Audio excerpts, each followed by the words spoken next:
Welcome to our channel Poonam's Vatika. तो friend, आज बात करने वाले हैं हम मोगरा प्लांट के बारे में। बात क्या फूल कह रहे ही करने वाले हैं।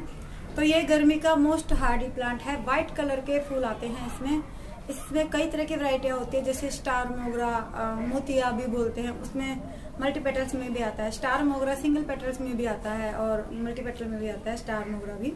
तो बहुत हार्डी प्लांट है और बिगनर्स के लिए बहुत अच्छा है। जिन्हें पेड़ पौधों का शौक है लेकिन टाइम नहीं है, उनके पास नहीं दे सकते, उनके लिए ये प्लांट बहुत ही अच्छा है। तो इसको लेकिन खुले धूप में रखना पड़ता है, क्योंकि ये इंडोर प्लांट बिल्कुल भी नहीं है, आउटडोर प्लांट है। पूरी धूप अगर इस पे पड़ती है, लुएं चलती हैं, तब भी ये ऐसे ही फ्लावरिंग करेगा। बहुत अच्छी खुशबू आएगी फ्लावर से और भरपूर फ्लावरिंग करेगा। इसकी फ्लावरिंग में कोई कमी नहीं आएगी। कमी तब आएगी जब इसके न्यूट्रिशन में आप कमी छोड़ दोगे। तो फ्रेंड, ये एक तरह से बोगनवेलिया की तरह ही इसकी भी केयर होती है, लेकिन बोगनवेलिया में क्या होता है कि पानी एक दिन छोड़कर एक दिन देना होता है, और मोगरा प्लांट में पानी डेली आपको एक टाइम देना ही पड़ेगा, क्योंकि उसकी मिट्टी को मॉइस्ट रखना ही पड़ता है। सौगे नहीं रखना है, कहीं बिल्कुल दलदली मिट्टी बना दो। मॉइस्ट रखना है और न्यूट्रिशन से भरपूर रखना है, क्योंकि जो पौधे फूल नहीं खिलाते उनके लिए आप न्यूट्रिशन कम दे दें, उन्हें चल जाएगा, क्योंकि उनकी सिर्फ पत्तियां ही निकलती हैं। लेकिन जो फूल खिलाते हैं उन्हें एक्स्ट्रा न्यूट्रिशन की जरूरत पड़ती है।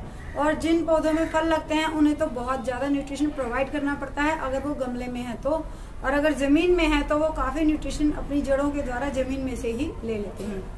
तो मोगरा को भी जमीन में लगाया जा सकता है, और हाँ, एक बेल की तरह भी आप इसको लगा सकते हैं। ये एक बुश नुमा पौधा है, झाड़ी नुमा, जिसको एक बेल की तरह भी आप अगर कटिंग नहीं करेंगे तो बेल की तरह बढ़ता हुआ चला जाएगा।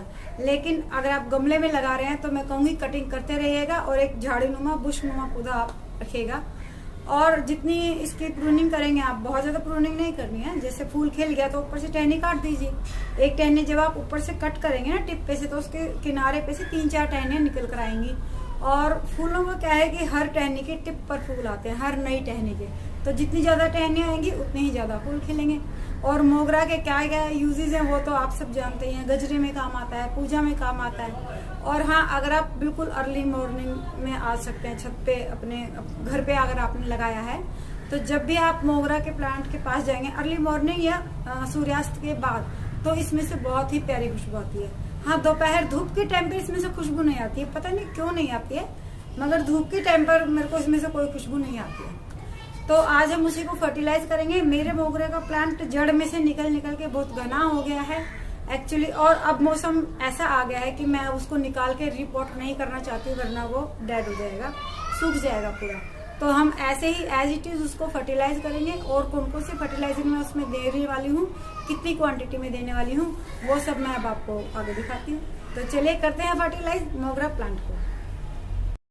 तो फ्रेंड, ये है वो ठंडी खाद, यानी कि सीवीड लिक्विड। अब ये ना, इसका गाढ़ा पदार्थ नीचे बैठ जाता है और लिक्विड ऊपर आता है। तो इसके लिए हम एक डंडी लेंगे और 3 से 4 मिनट तक हम इसे अच्छे से मिलाएंगे। और अच्छे से मिलाने के बाद इसको इसी के कैप में ना निकाल लेंगे। देखिए, मैंने निकाल लिया है। और अब हम इसमें से 3 ml लेंगे। मैं एक सिरिंज की हेल्प से ले रही हूँ। ये देखिए, इसमें ml लिखे हैं, पुराना पड़ा था मेरे पास। आपके पास जो भी नापने की चीज़ हो, आप उसमें आप इसको 3 ml तक भर लीजिए और फिर उसको 1 लीटर पानी में ऐड करेंगे। तो करते हैं फ्रेंड।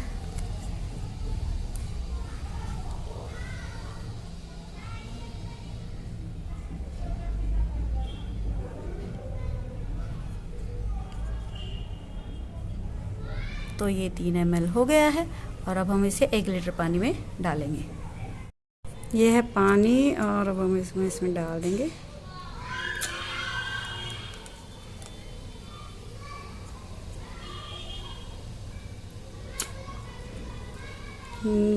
मैं सिरिंज को क्लीन कर रही हूँ बस, और कुछ नहीं। ये देखिए, और इसको अच्छे से ना डंडी की सहायता से अच्छे से इसको मिक्स कर लेंगे। तो ये हमारी ठंडी खाद तैयार है। इसके साथ 1-2 खाद हमें और देनी होंगी, तो चलिए मैं बताती हूँ। तो फ्रेंड, ये है मेरी एक और खाद जो कि मैं अब दूंगी इसमें। ये है DAP। तो इसके इतने ही, जितने इंच का आपका गमला है ना फ्रेंड, उतने ही दाने लें। और चाहे तो आप मिट्टी ऐसे गड्ढा करके उसमें 1 दाना डाल के और दबा सकते हैं।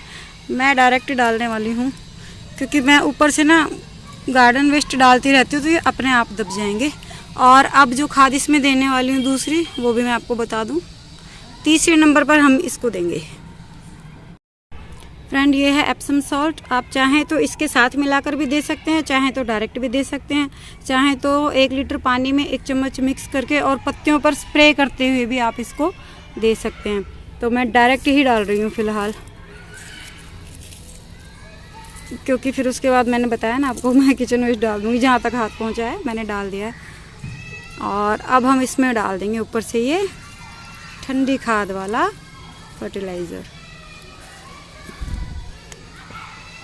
तो ये देखिए, ये सारा इसमें आ गया आराम से, देखिए फ्रेंड। और अब आने दीजिए दुगने फूल।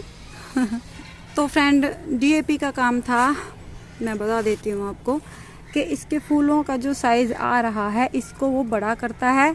और ये देखिए अभी छोटा साइज़ है ना, इन्हें बड़ा करेगा और पत्तियाँ चमकदार बनाएगा। और फूलों का जो नेचुरल कलर है, खैर इसमें तो ऑफ वाइट ही रहता है, जो नेचुरल कलर है वही इसमें आएगा। कई बार क्या होता है, हम लाते किसी और कलर का फूल है और धीरे धीरे ना मिट्टी एल्कलाइन या एसिडिक हो जाती है, उसकी वजह से पौधा कलर चेंज, फूलों के कलर भी, पत्तियों के कलर, ये सब चेंज हो जाते हैं। तो उनको ये मेंटेन रखता है। अब उसके बाद मैंने दिया था एप्सम सॉल्ट। तो एप्सम सॉल्ट का क्या काम होता है कि वो मिट्टी में पड़े हुए पोषक तत्वों को पौधे तक पहुंचाता है।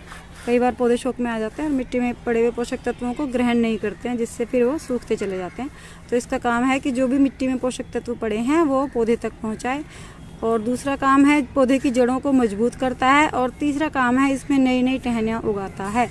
तो देखिए फूलों का क्या होता है कि हर बार हर टहनी के टिप पर फ्लावर आते हैं। ये देखिए, ये टिप है इसकी, ये इसकी टिप है। तो जितनी नई टहनियाँ निकल के आएंगी ना आपके गमले में से, देखिए कितनी सारी निकल रही हैं और निकलेंगी।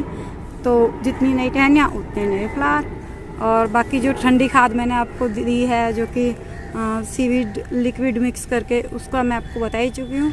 सभी न्यूट्रिएंट्स तो उसमें होते ही हैं, उसके साथ एक माइक्रो न्यूट्रिएंट भी होता है, फिर से बता देती हूँ मैं आपको, जो कि पौधे की सभी आवश्यकताओं को पूरा करता है। और पौधे को ये जो गर्म खाद वगैरह डाली है, इसकी गर्मी को दबाकर पौधे को अंदर से ठंडक प्रदान करता है। तो ओके फ्रेंड, मिलते हैं नेक्स्ट वीडियो में कुछ और नए टिप्स एंड ट्रिक्स के साथ। Till then bye bye.